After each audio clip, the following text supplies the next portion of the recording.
when I talk to people about doing the future authoring program, they often put it off. And it's not surprising because it's hard. But it's more than that. They think, well, I don't know how to write. I'm going to do a bad job. I don't really like assignments. I'm going to have to do it perfectly. I need to wait till I have enough time. And like one of those is enough to stop you cold, and all 5 of them, you're just done.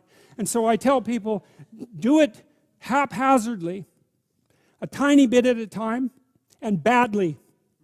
Because you can do that. I tell my students when they're doing their theses, master's thesis, write a really bad first draft. And then we have a little conversation about that, because they don't think I mean that. Because it sounds like a cliche in some sense. It's not a cliche. It's not a cliche at all. It means you're a terrible writer, but if someone put a gun to your head and said, you have to have your 100-page thesis done by next Monday, or I'll shoot you, but I don't care how terrible it is, you would sit down and write it. And the thing is, then you have it, right? Then you have something, and then you can fix it. You can iterate and fix it. That bad first draft, that's the most valuable thing, and so that's what you need. You need a bad first draft of yourself. And there's an idea that Jung developed about the trickster and the jester, the comedian, right? That the trickster is the precursor to the savior.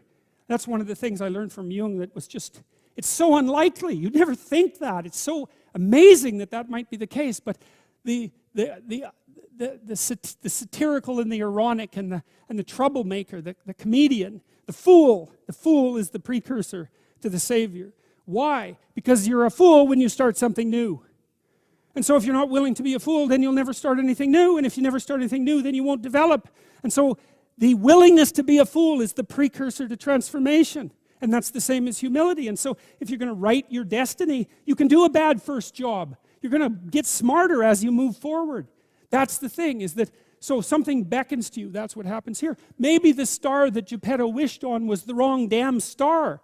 But at least it was a star, right? At least it was in the sky. At least it moved him forward. And so you say in your life, well, something grips you and fills you with interest. And you think, well, should I do that? And the answer is, if not that, then something. What if it's a mistake? It's a mistake. Rest assured. What do you know? You're going to stumble around, right? And what's going to happen is this.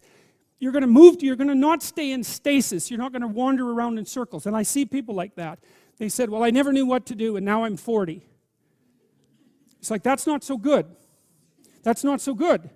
And you might say, well, and there is a literature, too, that suggests that people are a lot more unhappy when they look back on their lives about the things they didn't do than they are about the mistakes they made while they were doing things.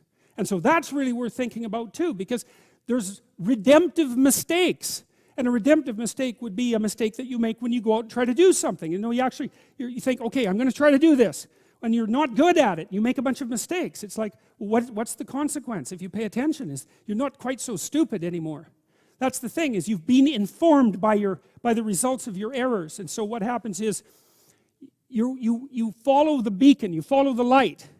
And you're blind, so you don't know where the light is. It's dimly apprehended only, and you're afraid to follow it. But you decide to take some stumbling steps towards it. And as you take stumbling steps towards it, you become illuminated and enlightened and informed because of the nature of your experience, because you're pushing yourself beyond where you are, and you're going into the country that you have not yet been in, and you learn something. And so what happens then is the star moves. You move 10 feet towards it, and you think, no, that's not right. I didn't get it right. It isn't there. It's actually there. And so then you see it somewhere else, and you shift yourself slightly, and you move forward. And that's what happens, is that you continue as you change. The thing that guides you forward moves, right? It's like God in the desert in Egypt. The pillar of light that you're following, it's moving. It's not a permanent thing. You move towards it, it moves away, it guides you forward. And so you say, well, is what I'm aiming at paradise itself? And the answer to that is no, because what do you know? You couldn't see paradise if it was right in front of you, but you might get a glimmer of it. And so you move towards it, and you grow. And then the next time you open your eyes, you see a little bit more clearly. And that's what happens, is that just happens over and over, right? It keeps moving. And so you move like this. But the thing that's so cool is that all those zigs and zags, you say, and each of those zags and zigs is a catastrophe. I hit a wall, my God, and then I had to die a little bit, and I barely got back up. It's a phoenix transformation at each turn, and it's painful. But the thing is that even though you've traveled 20 miles, let's say, on that road, and you've only moved 3 miles forward, you've moved 3 miles forward instead of falling backwards, because that's the thing too, is that if you stand still, you fall backwards. You cannot stand still, because the world moves away from you if you stand still. And there's no stasis, there's only backwards.